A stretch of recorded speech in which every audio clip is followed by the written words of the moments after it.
Jesse, so Ray, your partner here, colleague, comrade, she got, seeing the protests in Greece and Europe elsewhere.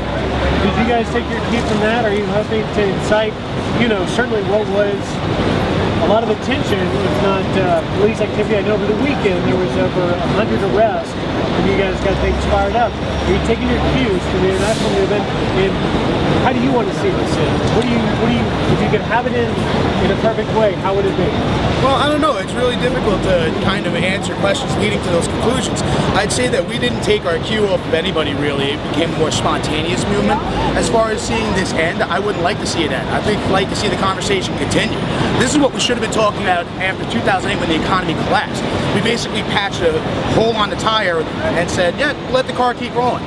Unfortunately, it's fun to talk to the propaganda machine in the media, especially conservative leading networks such as yourself, because we find that we can't get conversations on the Department of Justice's ongoing investigation of News Corporation, for which you are an employee, but we can certainly ask questions like, why are the poor engaging in class warfare?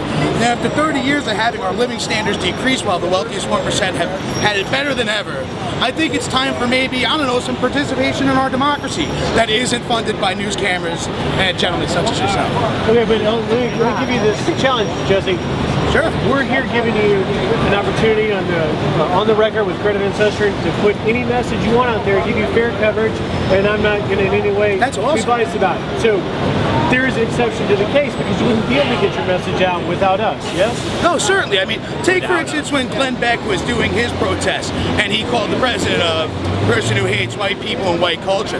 That was a low moment in Americans' history, and you guys kind of had a big part in it. So I'm glad to see you coming around and kind of paying attention to what the other 99% of Americans are paying attention to, as opposed to the far-right fringe who would love to just destroy the middle class entirely. All right, fair enough.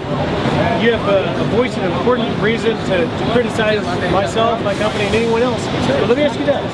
In fairness, does this administration, or President Obama, have any criticism as to the financial situation the country's in there?